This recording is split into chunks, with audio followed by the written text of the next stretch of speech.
Les amis, apprenons à nous valoriser.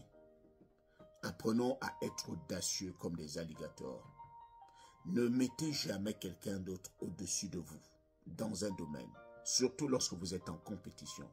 Dites-vous toujours que vous êtes le meilleur. Je me rappelle avoir raté une opportunité d'affaires en interprétariat.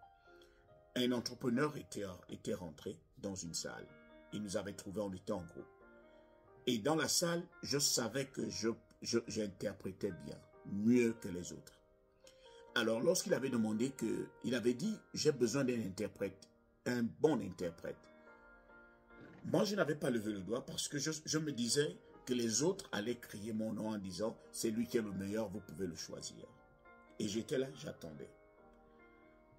Subitement, un des éléments se lève et dit à l'entrepreneur, je suis le meilleur, je suis celui qu'il vous faut.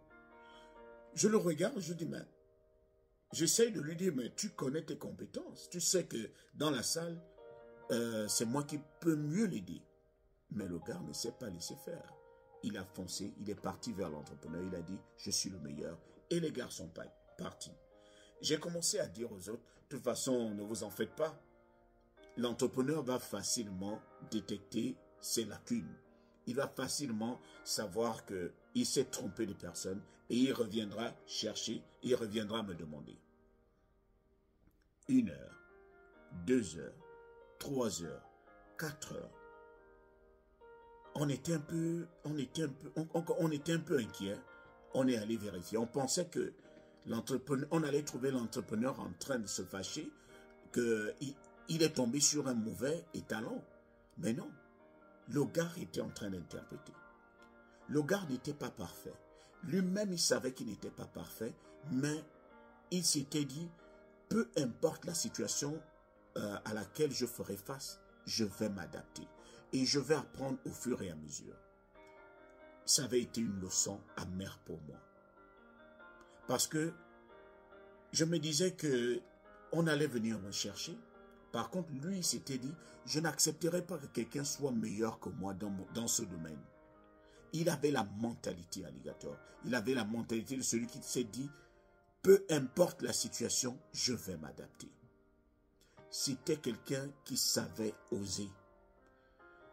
Ton talent ne pourra pas te faire réussir seul. Seul ton talent ne peut te faire réussir. Il faut que tu additionnes à ton talent de la discipline, de la motivation et de la détermination.